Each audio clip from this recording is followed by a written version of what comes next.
Muy bien, buenas noches. Eh, ya les pido perdón de adelantado si tomo mucha agua. ¿Vieron esos días que te duele la espalda, la garganta y sabes que mañana te vas a levantar engripado? Bueno, yo estoy en ese día y yo venía orando para que sea mañana el día de la gripe y no hoy. Si no, a Marito le da un infarto. Si le aviso que estoy engripado. Hermanos, les invito a abrir la Biblia en el segundo libro de Reyes, capítulo 10.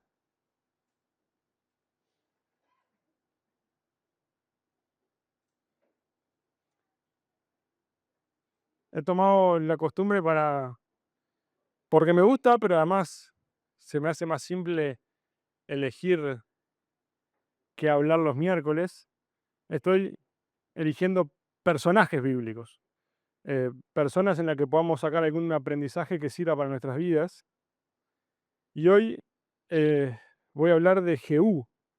No sé cuánto lo tenemos en el radar a Jehú. Es verdad que no es un personaje que esté tan cercano al menos en mi mente, no estaba ahí tan fácil recordarlo. Pero les invito a leer solo un par de versículos y después vamos a repasar la historia juntos. Y los versículos centrales en los que me quiero, o los versículos centrales no, pero los versículos en los que me quiero centrar son el 30 y el 31. Así que es segundo libro de Reyes, capítulo 10, versículo 30 y 31. Y esto es, lo que vamos a leer es una devolución, por si le podemos llamar así, que Dios le hace a Jehú. Dice, porque has hecho bien ejecutando lo recto delante de mis ojos, e hiciste a la casa de Acab conforme a todo lo que estaba en mi corazón, tus hijos se sentarán en el trono de Israel hasta la cuarta generación. Mas Jehú no cuidó de andar en la ley de Jehová, Dios de Israel, con todo su corazón, ni se apartó de los pecados de Jeroboam. Por acá la lectura hasta ahora. Los invito a orar. Padre, gracias por este tiempo y te pedimos que nos ayudes a estar concentrados en lo que tú tienes para decirnos. Te pido que me ayudes a transmitir tu palabra según tu voluntad y que este tiempo de abrir tu palabra sea de bendición para nuestras vidas. Necesitamos escuchar tu voz. Te damos gracias y oramos en el nombre del Señor Jesús. Amén. Muy bien. Quiero dividir esto en dos partes. Una primera parte, que de hecho es el versículo 30, que es un reconocimiento a la buena tarea que hace Jehú, y una segunda parte que es una amonestación, por así decirlo, eh, algo que Jehú no hizo también. Pero vamos a arrancar por la primera parte, la bendición. Por cuanto has hecho bien, le dice Jehová, probablemente en boca de un profeta, que era la forma como Dios hablaba en ese momento, se le hace una devolución a Jehú y dice, has hecho bien, ejecutando, haciendo lo recto delante de mis ojos. E hiciste la casa de Acab conforme a todo lo que estaba en mi corazón. Para entender esto tenemos que ir varios versículos más atrás y arrancar la historia desde un principio, y ahora vamos a sobrevolar la historia, pero verla juntos, de cómo llega a esta devolución. ¿A qué se debe esta devolución? Jehú tiene un llamado. Dios, por medio del profeta Eliseo, manda a ungir a este hombre, a Jehú, como nuevo rey de Israel. En ese momento el rey de Israel era Joram, que era descendiente del rey Acab. Capaz que todos recordamos al rey Acab. El rey Acab era un rey malvado, pero más que Acab, su señora, Jezabel, que era, es así que la mala de la película. Jezabel había sido una reina malvada, pero había una de sus malhechorías, era que había impulsado y había hecho que se penetrar la idolatría en el pueblo, y todo lo que está relacionado al culto de Baal. Ella fue la promotora. La idolatría y la hechicería había venido de mano de esta mujer, de este reinado, y que se había vuelto una dinastía porque después de la muerte de Acab tiene un hijo que sigue siendo rey. Ese muere, como no tenía descendientes, viene el hermano, hijo directo de Acab, que es Joram. Joram reinaba en Israel en ese momento y Dios le dice, por medio de Eliseo, que Eliseo además manda a otro profeta, dice, tenés que ir y ungir como rey a Jehú. Jehú, esta persona que estamos viendo hoy, era comandante del ejército, era un soldado bastante experimentado, por lo que parece, un hombre de guerra, un hombre valiente, un hombre que además tenía tropas a cargo. Era conocido directamente por Joram, por el rey, y después lo vamos a ver, por su forma de cabalgar tan agresiva y tan voraz. Joram lo reconoce de lejos. Era un hombre que no pasaba desapercibido como soldado para su amo, y ese es el hombre que Dios elige como rey, con una misión muy específica, y eso lo vamos a ver en el versículo 7 del capítulo 9. Cuando, si quieren, leemos un poco más que el 7, pero la historia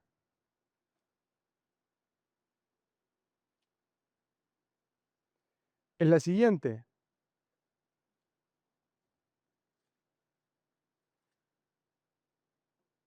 Eliseo manda a un joven profeta a que vaya a decirle a Jehú a ungirlo como rey y a darle la tarea que tenía que hacer. Así que este hombre va hasta donde estaba Jehú, él estaba con su ejército, lo saca para afuera, lo lleva a otro lugar y dice, che, mira, lo unge, le tira aceite, lo unge y dice, vos vas a ser el rey. Y hay una tarea muy específica. Y en el versículo 7 dice, herirás la casa de Acab tu señor, para que yo vengue la sangre de mis siervos los profetas. Acab y Jezabel habían perseguido todo lo que era profeta de Dios. De hecho, en un momento, Elías cree que es el único que queda vivo porque habían perseguido y se habían ido todos. Y era muy difícil hablar en nombre de Dios en esa dinastía. Así que muchos profetas habían muerto y acá el Señor le dice y le da una tarea, herirás la casa de Acab, tu señor, para que yo vengue la sangre de mis siervos, los profetas. La misión que tenía este nuevo rey era destruir todo lo que había construido Acab y Jezabel. Era herir la casa, destruir, que la dinastía cayera. Así que el primer paso para esto es matar al actual rey, ¿no? Jehú era nombrado rey por Dios, pero en verdad había un rey que era Joram, así que va con su ejército en busca de él y lo mata. Es interesante porque cuando Joram ve un ejército que llega de lejos, eh, manda a un mensajero y el mensajero le dice, ¿vienen en paz? Y la respuesta es, ¿qué sabés vos de paz? Seguime. Y siguen avanzando y cuando Joram ve que el mensajero no volvió, manda a otro mensajero y le dice, ¿vienen en paz? ¿Qué sabés vos de paz? Seguime. Y cuando ve que el segundo mensajero tampoco está volviendo, sale Joram mismo y se acerca y ya lo había identificado que era Jehú y le pregunta, ¿vienen en paz? Y la respuesta es bien interesante. Jehú le dice, ¿qué paz con la fornicación de Jezabel tu madre y sus muchas hechicerías? La pregunta está bien interesante, pero la respuesta es más. Jehú está diciendo algo muy simple, mira, donde está el pecado, donde el pecado gobierna, no hay paz. No puede haber paz mientras el pecado gobierna y ahora es tiempo de que eso se termine. Vivimos en un mundo donde nos llenamos la boca, o el sistema se llena la boca de la paz. Ahora en un tiempo donde hay bastante guerra visible, todos hablamos de paz, donde escuchemos el informativo y lo que veamos, todos procurando la paz. ¿Qué paz? Donde el pecado gobierna, no hay paz y a veces este mundo nos quiere decir que la paz está en que cada uno haga lo que quiera, que en hablar de pecado es intolerancia. Un sistema donde la paz pareciera que es de boca para afuera. Y la iglesia tiene un mensaje de paz real, de conciliación del hombre con Dios. Donde no hay conciliación del hombre con Dios, no hay paz. Puede no haber bombas, puede no haber tiroteo, pero no hay paz real. Y nosotros somos mensajeros de la paz. Y Jehú fue lo que dice en estas palabras: ¿de qué paz me estás hablando si tu madre, Jezabel, lo único que hizo fue fomentar la hechicería y la idolatría? Donde hay pecado, no hay paz. Y en ese momento una lanza atraviesa el cuerpo de Joram y muere, y también estaba el rey de Judá, que también muere por estar ahí, y muere el rey. Pero ahora Jehú, habiendo matado a Joram, se va a buscar a la madre, a Jezabel, a la malvada Jezabel. Así que va hasta el rey, hasta donde estaba el palacio, y se encuentra a Jezabel en la ventana. A mí esta escena me parece muy graciosa y bien interesante. Se encuentra a Jezabel en la ventana, un hombre con mucha pericia militar, ¿no? Todo lo que vemos de él es un gran estratega, un gran soldado, y la estrategia que usa para matar a Jezabel es bien particular. Cuando la ve en la ventana, pega un grito y dice: ¿quién de ustedes está conmigo? Dice que 2 o 3 eunucos que estaban trabajando en el palacio se postran y le dicen: nosotros. Dice: bueno, tírala. Y el eunuco va, la empuja, Jezabel cae, dice que la sangre salpicó para todos lados, y ahí murió Jezabel. Y uno, cuando ve la historia de Acab y de Jezabel, dice: ¿cómo por tanto tiempo prevaleció la maldad? Porque ellos seguían en el trono, seguían haciendo de las suyas, habían dañado gran parte del pueblo y parecían intocables. Y un grito: ¿quién está conmigo? 2 que levantan la mano, empújenla, la empujan y se muere. Es curioso cómo Dios permite que a veces la maldad prevalezca por un tiempo, pero cuando Dios baja la cortina, fue necesaria una mujer que lo empujara por la ventana y todo se terminó. La malvada Jezabel, en un instante, muere de una forma espantosa. Dice que la sangre sale para todos lados. Así que Jehú entra al palacio a comer y después dice: bueno, voy a enterrar a esta mujer. Y cuando sale para enterrarla, ya se habían comido todos los órganos, quedaban solo una parte de las extremidades, y se acuerda de la profecía de Elías, que era esta: que los perros iban a comer a la reina y que los perros iban a lamer el cuerpo de Acab, pero que es otra parte. La maldad parece fuerte, pero es por un tiempo, hasta que Dios baja la cortina. No lo entendemos, yo no lo entiendo. No entiendo por qué Dios permite que estas cosas se pasen, pero tampoco entiendo por qué el amor de Dios es tan grande para perdonar a pecadores como nosotros. Y me parece que no nos corresponde entender eso, pero sí ver cómo una historia trágica como la historia de estos reyes termina de una manera muy sencilla cuando Dios da la orden. Todo puede cambiar en un momento. Ahora, Jehú había destruido al rey Joram, había destruido a la madre, a la malvada Jezabel. Así que, para definitivamente destruir la casa de Acab, había 70, a ver si yo lo anoté, 70 descendientes de Acab. También hace una estrategia muy interesante y termina liquidando a todos. No quedaba ningún descendiente de Acab. La casa de Acab había sido totalmente destruida. De hecho, en una parte del camino se encuentra con otros parientes medio lejanos que van a visitarlo y también les liquida por las dudas. Destruye todo. Pero hay un pasaje bien particular que a mí me llama la atención en esta historia, en el relato de esta historia.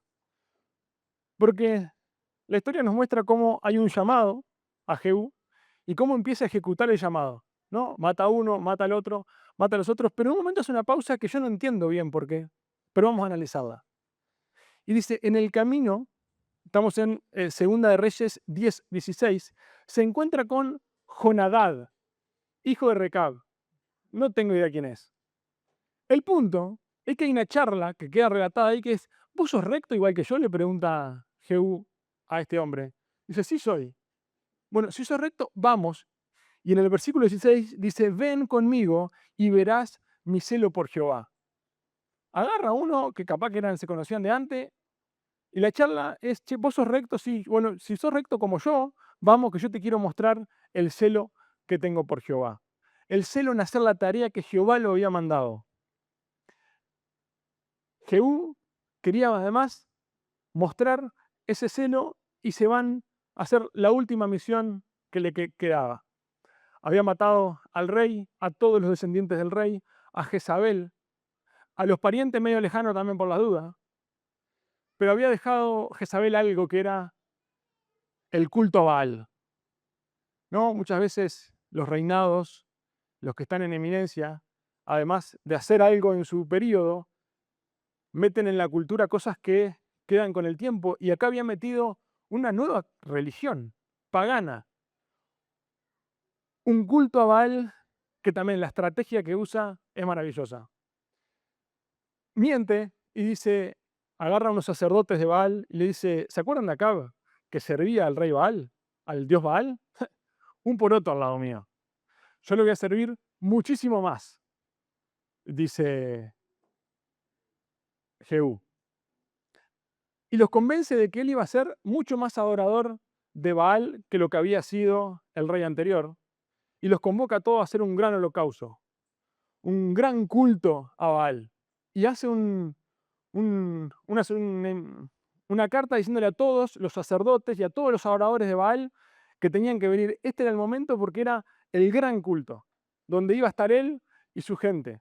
Y el que no venía lo iba a mandar a matar. Dice que fueron todos, estaban todos los sacerdotes, estaban todos los adoradores, y como estaban todos ahí listos para adorar, hace la gran sal si puedes, y los embosca y los mata a todos.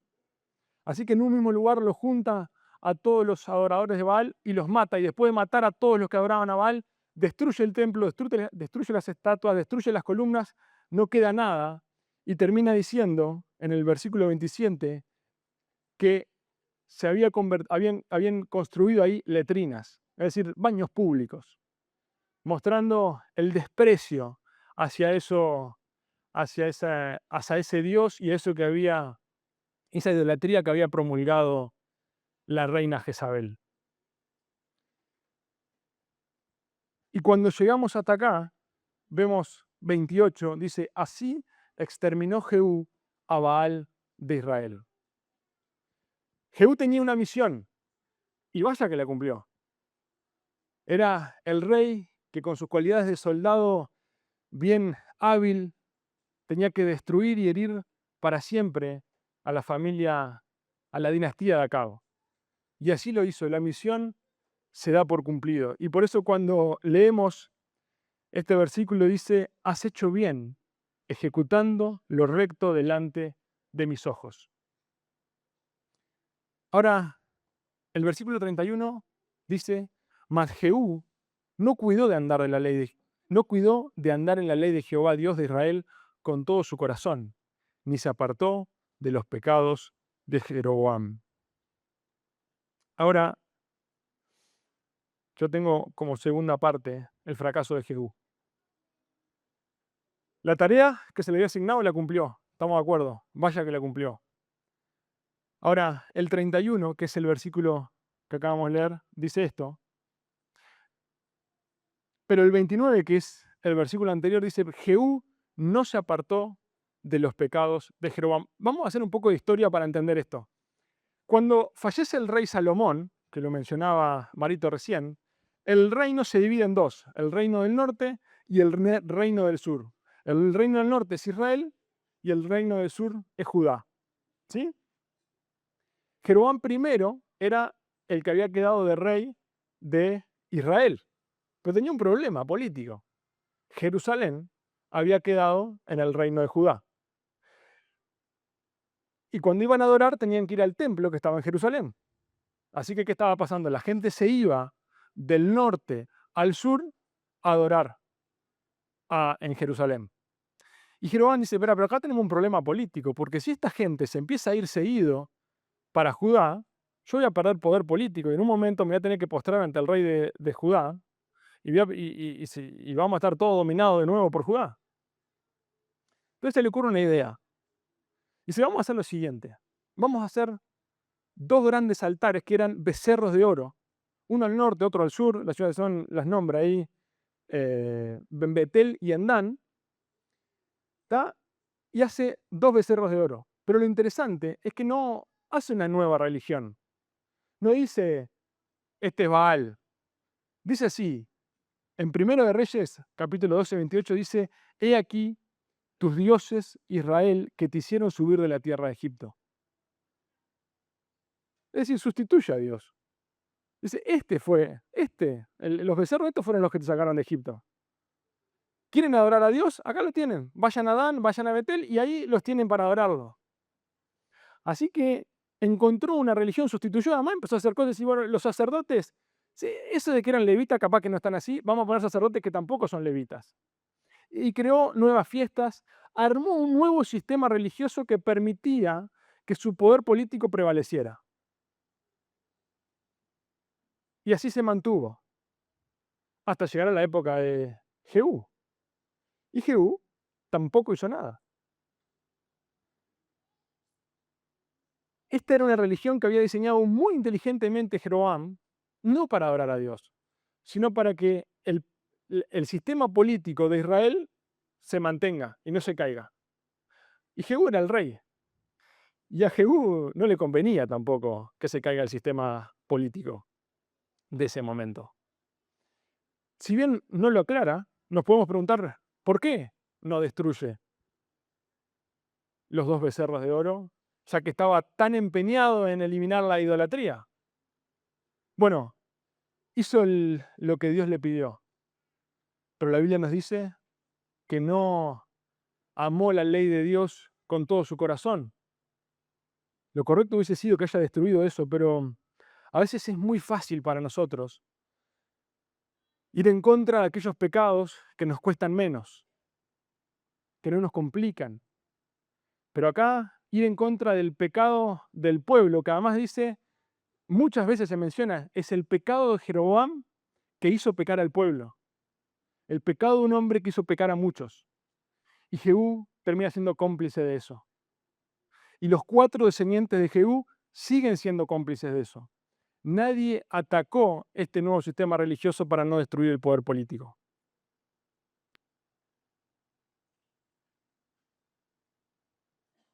Jehú obedeció a Dios hasta donde le servía, hasta donde le convenía. A veces evaluamos nuestra vida cristiana por lo que hacemos, por los ministerios que se están haciendo, por la cantidad de buenos actos o acciones que llevamos adelante, por cómo Dios bendice los ministerios. La Biblia dice en el primer libro de Samuel, el hombre mira lo que está delante de sus ojos, pero Jehová mira el corazón. Y en esta evaluación que Jehová hace de este hombre que había sido útil, que había hecho una gran obra, es, hiciste lo que te mandé, hiciste, pero no amaste no amaste mi ley, no amaste lo que yo amaba con todo tu corazón. Te quedaste a mitad de camino. Ahora lo interesante es que Dios bendice el hacer el bien.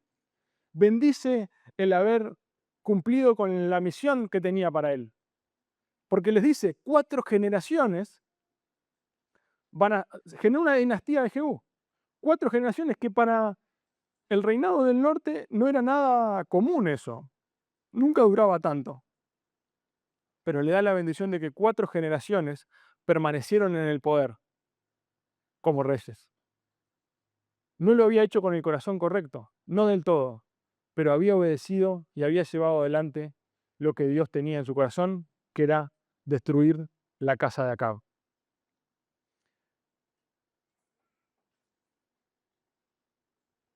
Ahora nos cuenta ahí, Segunda de Reyes capítulo 10, versículo 32, dice, en aquellos días Jehová comenzó a cercenar el territorio de Israel. Empezaron a haber consecuencias de ese corazón no tan cercano a Dios. Un soldado que tenía gran capacidad de estratagema militar había logrado matar al malvado a toda la dinastía malvada de Acab, pero empezó a perder territorio para Hazael, el rey de Siria. Y la historia nos cuenta que pierde bastante territorio y que termina medio sometido ahí para el rey Hazael. Dios también disciplina a aquellos que tenemos muchas veces el corazón lejos de Él. Bendice a aquellos que hacemos las acciones como Él espera y disciplina también los corazones que no le aman de todo corazón. De hecho, Jesús, cuando le preguntan cuál es el principal mandamiento, dice: amarás al Señor tu Dios con todo tu corazón, con toda tu alma, con toda tu mente. Eso es lo que tenemos que hacer. Eso es lo que Dios espera de nosotros. También espera que actuemos según lo que Él nos manda, pero Él examina nuestros corazones. Es bien interesante porque Oseas, después que pasan las 4 generaciones de reyes, dice Oseas capítulo 1, versículo 4 y 5, había que ponerle nombre a un bebé, la historia es un poco más larga, y dice: y le dijo Jehová, ponle por nombre Jezreel, porque de aquí a poco yo castigaré a la casa de Jehú por causa de la sangre de Jezreel, y haré cesar el reino de la casa de Israel. Se estaban terminando los 4 años. Lo que Dios había prometido 4 años estaba llegando al final. Y dice que va a castigar la sangre. En Jezreel era donde estaba el palacio de la reina y donde mata a la mayoría del reinado. Ahora yo me pregunto, si Dios mandó esa tarea, ¿o no fue Dios que mandó la tarea de destruir la casa de Acab? ¿Por qué ahora castiga por eso? Yo no tengo la respuesta, pero ambas cosas me hacen pensar que el corazón de este hombre que estaba en poder no estaba de todo cerca de la voluntad de Dios. Había un celo, y lo vimos. Había un celo por hacer la tarea. Había un celo por llevar a cabo el ministerio que se le fue dado. Pero no había un celo total por lo que Dios quería, por la voluntad profunda de Dios. La vida de Jehú a mí me deja una enseñanza bastante clara. Que tener celo por hacer la obra de Dios es algo bueno, pero Dios está examinando tu corazón y el mío. Él fue obediente en la tarea. Y nosotros podemos mirarnos entre nosotros incluso y ver si estamos siendo obedientes en la tarea. Pero Él no fue obediente de todo corazón y eso no lo puede mirar nadie de afuera. Yo no puedo ver la vida de nadie y decir no está siendo obediente de todo corazón. Eso es algo que solo lo puedes analizar vos y Dios. Y que en esta noche podamos analizar nuestros corazones y podamos mirar nuestras acciones y si son buenas, darle gloria a Dios. Y mirar nuestro corazón y buscar que también estén alineados con su voluntad. Y la otra que me pregunto es, ¿estamos sirviendo a Dios solo en lo que nos conviene? ¿O con todo nuestro corazón? A veces nos es difícil encontrar respuestas a esas preguntas porque nuestro corazón también es perverso y nos engaña. Pero que el Señor en su misericordia nos permita poder seguir examinando lo que hay adentro nuestro y que nos ayude a cambiarlo. Oramos. Amado Padre, te queremos agradecer por tu palabra. Cuando vemos historias de otros hombres que nos antecedieron, a veces nos sentimos muy identificados. Padre, amamos tu nombre, te reconocemos como nuestro Señor y como nuestro Salvador. Te reconocemos como el único Dios verdadero. Reconocemos a tu palabra como la única verdad absoluta. Queremos vivir de esa manera, pero a veces nuestro corazón no está tan cerca de ti. A veces queremos hacer más nuestra voluntad que la tuya. A veces hacemos tu voluntad hasta donde nos conviene, hasta donde no nos incomoda y te queremos pedir perdón por eso. Cuando leemos esta historia, cuando vemos a un hombre que hizo tu voluntad medias, que hizo un montón de cosas, pero no hizo otro montón de cosas, te pedimos que tú tengas misericordia de nosotros, que nos ayudes a mirar internamente cada uno de nosotros y que tú nos muestres aquello que tenemos que cambiar y que nos ayudes a hacerlo, Padre. Necesitamos mucho más de ti. Te rogamos por la vida de cada uno de nosotros. Queremos adorarte, de todo corazón. Te damos gracias y oramos en el nombre del Señor Jesús. Amén.